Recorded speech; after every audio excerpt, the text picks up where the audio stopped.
New updates with the Syrian civil war.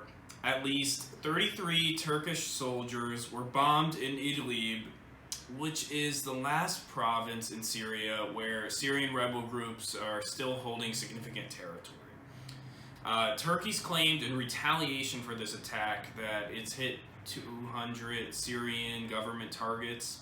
That isn't confirmed, but obviously this is a pretty a serious situation and a serious escalation of a relatively more quiet war right now in the world.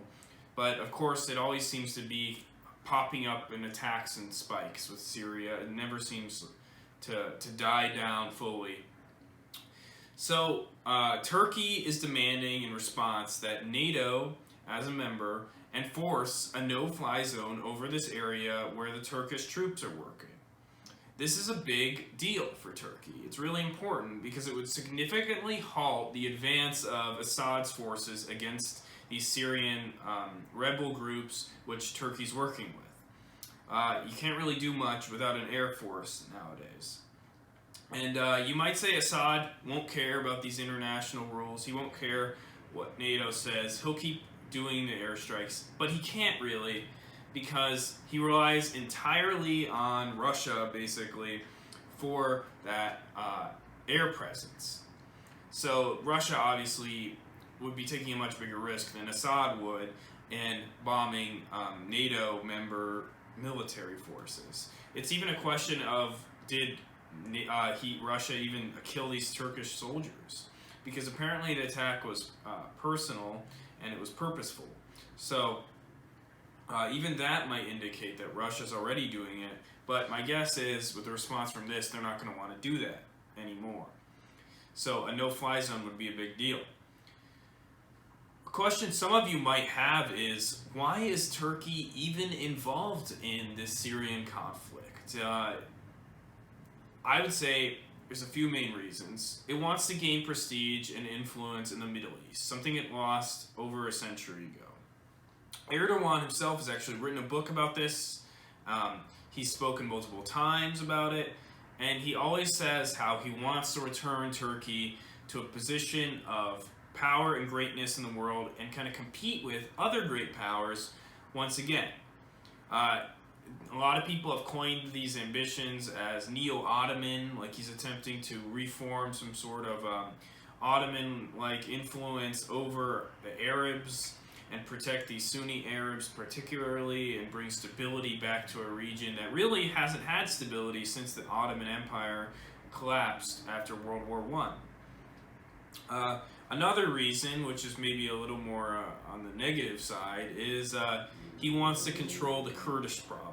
That's both internal and external to Turkey. Turkey has always dealt with separatism and violent rebels in the Turkish Kurdish areas, and they've always said that these comes from the autonomous regions in Syria and Iraq, and so by getting himself involved in this conflict, he has an ability to get a stake and kind of control these Kurds, which he hasn't been able to previously. Yeah, he would like to get rid of the Kurdish problem really as much, probably more than anything here. I think for better or for worse, the Kurds don't really have a chance for independence in the Middle East, at least not true sovereignty. I think autonomy is the best they're ever going to get, and it's for multiple reasons, but first of all, the U.S. can't afford it. We learned that supporting small, landlocked states, whether it be Kosovo or Afghanistan, doesn't really work out for us in the long term. We have to stay there perpetually with military forces to make sure that the neighbors who all hate that country don't destroy it. So that would be the situation here. I mean, Iraq, Turkey, Iran, and Syria all really don't like the Kurds, but they are relatively content with autonomous sovereignty for them. So I think that's the best we're going to get, and I don't think we should really worry too much about the Kurdish situation there. And getting back to the other ambitions, I think they're pretty good. I think we should want our allies to want something better for their country. We should want them to get more involved in world conflicts, wherever they may be. And I think this is a good one because, Assad, for American interests, is definitely an opponent. Now, I don't buy into the Obama red line in the sand rhetoric.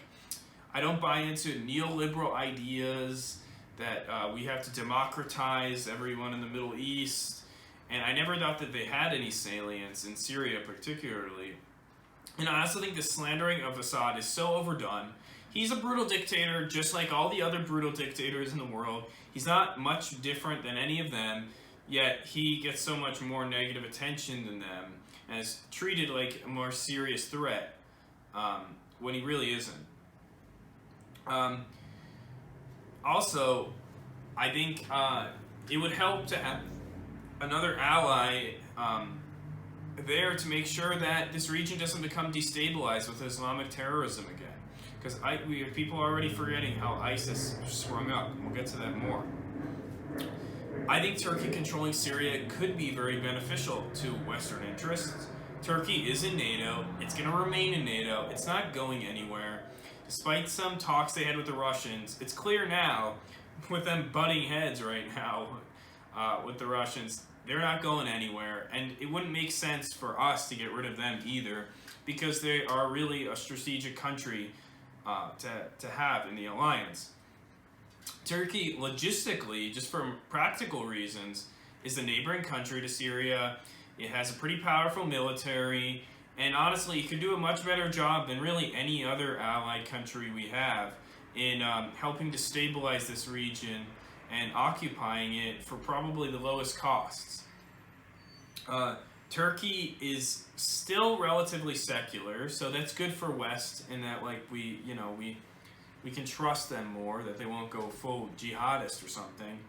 But it does have enough of an Islamic influence, especially recently under Erdogan, that I think a lot of Sunni Arabs can respect them and actually see them maybe as a protector from the Shia. And I just think it's a better route for Turkey anyways, because the EU was never going to be compatible with them. And that's clear now. I think they've really given up on any chance of getting in that. And there's still no major Sunni power in the Euphrates, so they can really fill that vacuum. And I think they do a lot better job of it than Wahhabist and radical Saudi Arabia. And it has to be done, honestly. There needs to be a Sunni power there, because what happened the past decade is Iraq became destabilized when the U.S. invaded it. The Sunnis, who are the minority in Iraq, were being abused by the Shia majority. They turned to Al-Qaeda.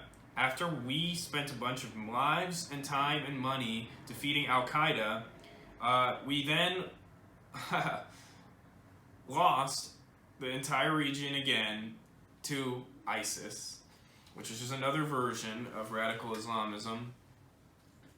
And we finally beat that again. But honestly, it's just going to happen again if Assad asserts control over there. It's just going to keep happening until the Sunnis have someone who respects their interests. Assad is working with Iran, and he's Alawite, which is more on the Shia side of religious doctrine, of Islamic religious doctrine. And we need somebody to fill that power vacuum, and I don't really see anybody who could do it better than Turkey. And overall, even just looking at American politics, supporting Turkey should be a great compromise for isolationists and neoliberals. The neoliberals get what they want if we help Turkey resist Assad and protect opposition rebels. Maybe even Turkey will allow them to do some democratic local elections. And it's great for the isolationists because it doesn't require U.S. boots on the ground, just some international spending, which they're usually for anyway. So I don't understand why Trump and the Democratic establishment have just pounced on Erdogan and treated him like he's something that he's really not. I think the situation is, how is this going to continue? And we're going to monitor that, but my guess is, and they've already started using it, is they're going to use their Syrian refugee leverage that they have on the EU to try to exert pressure on NATO to help them in this conflict. The Turkey communications chief just said today that the country has not received enough support in hosting the millions of Syrian refugees that they've had there for almost 5 years now. And it's opening up the gates. The stopgap is no more. It's letting the water flow into Europe. And Bulgaria and Greece already are seeing them. They're mobilizing their military to police and our National Guard equivalents to get over there and stop and hold the border and not let these people flow in.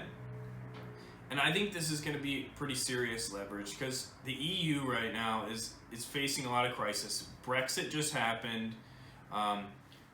Coronavirus is slamming Italy, and now it's probably going to spread over the continent, which is freaking everyone out.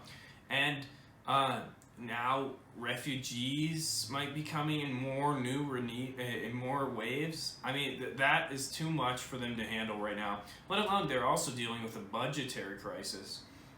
So I actually think Turkey might actually get the concession it wants here, the no-fly zone. I think that Europe will put pressure on the United States. We'll see. We're going to keep following this. Russia's also negotiating with Turkey, but honestly, I think they kind of want this to fail. I think they want to see those refugees flow into Europe because it kind of helps them too. Anyways, I hope you guys found this interesting. We'll keep following it. Tell me what you think in the comments. Thanks for supporting the Super Nationalist.